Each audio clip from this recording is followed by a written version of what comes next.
پیارے بھائیوں، اصحاب کہف کا بیدار ہونا۔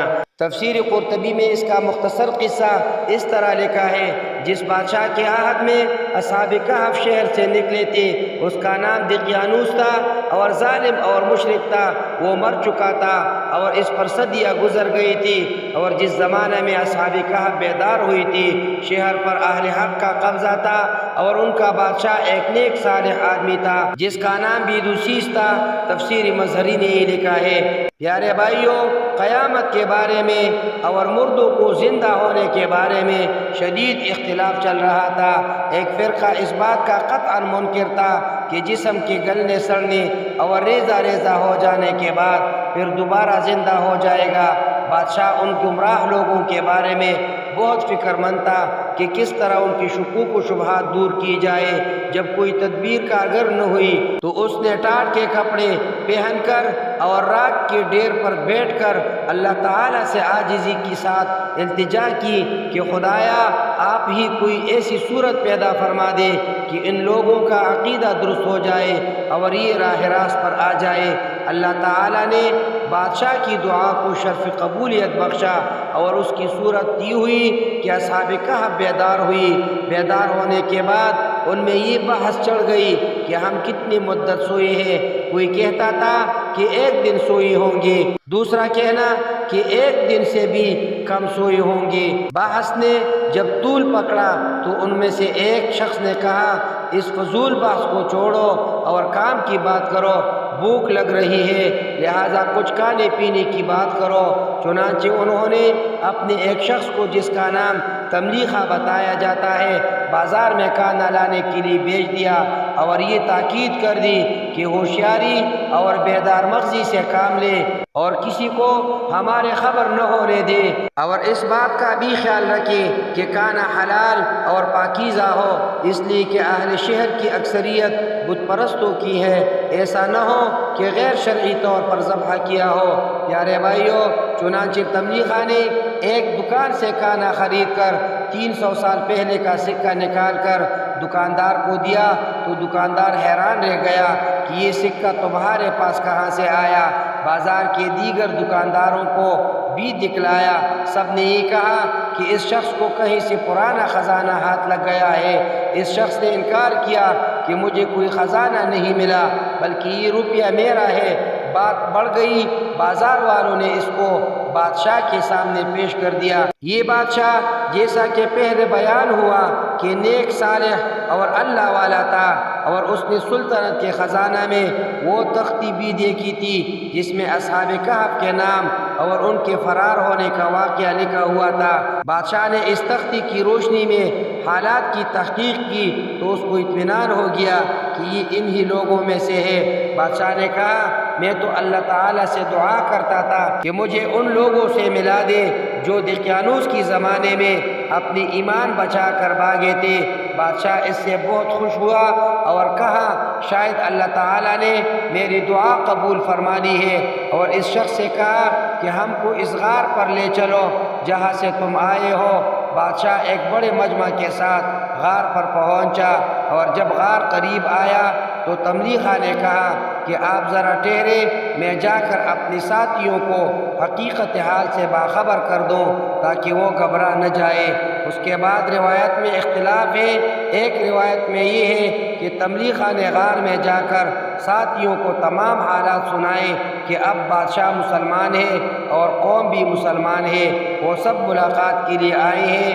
اصحاب کہف اس خبر سے بہت خوش ہوئی اور بادشاہ کا استقبال کیا، پھر وہ اپنے غار میں واپس چلے گئی۔ اکثر روایت میں یہ ہے جس وقت اس ساتھی نے غار میں پہنچ کر باقی حضرات کو یہ پورا واقعہ سنایا اسی وقت سب کی وفات ہو گئی، بادشاہ سے ملاقات نہ ہو سکی۔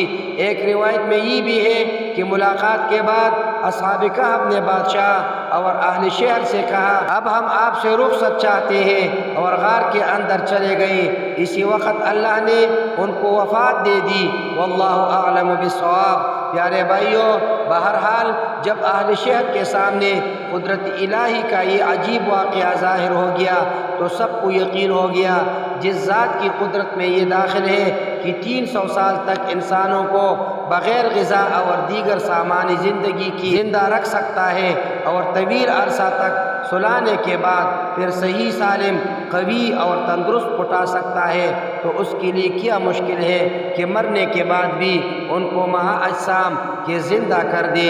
اس واقعہ سے ان کے انکار کا سبب دور ہو گیا کہ حشر اجساد کو مستبعد اور خارج از قدرت سمجھتے تھے۔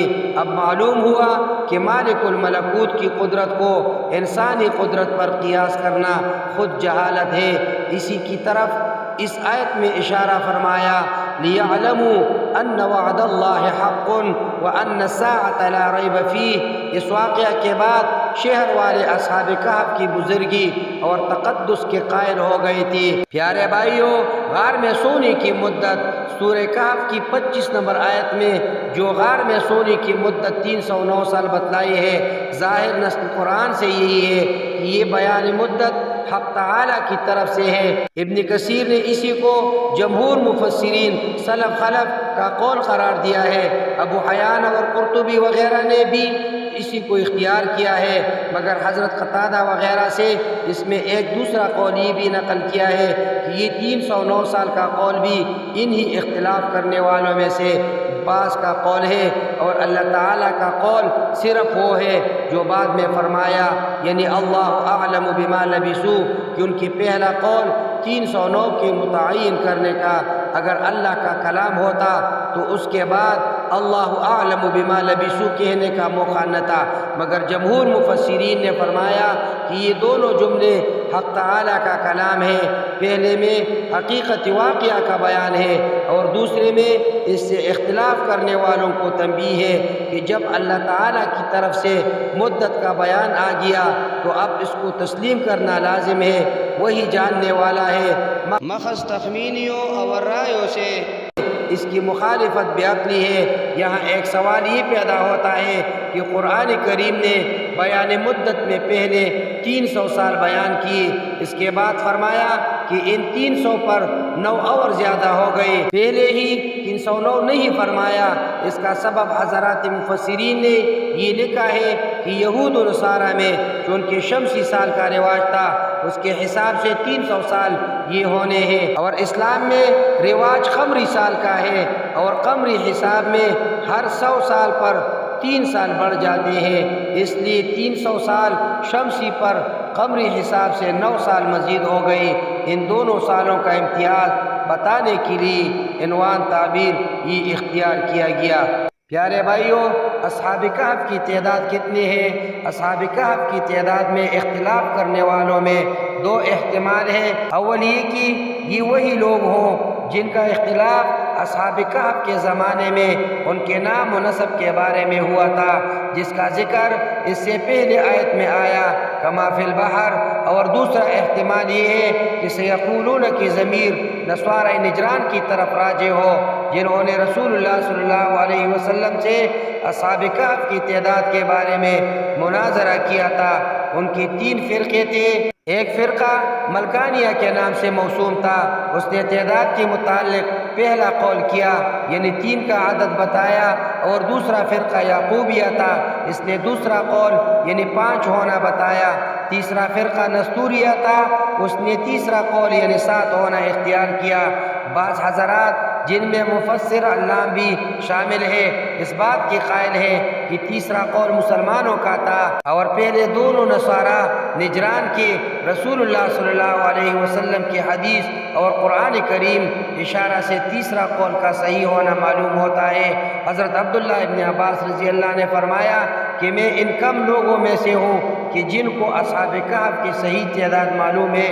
اصحاب کہف 7 تھی، کیونکہ اللہ تعالیٰ نے پہلے دونوں قول رجماً بالغیب فرما کر رد کر دی ہے، اور تیسرے قول کی تردید نہیں فرمائی۔ وَثَامِنُهُمْ كَلْبُهُمْ۔ قرآن کریم نے اصحاب کہف کی تعداد کے بارے میں 3 قول نقل کیے ہیں، 3، 5، 7، اور ہر ایک کے بعد کتے کو شمار کیا گیا ہے۔ اقول قولی ھذا استغفر اللہ لی ولکم ولسائر المسلمین۔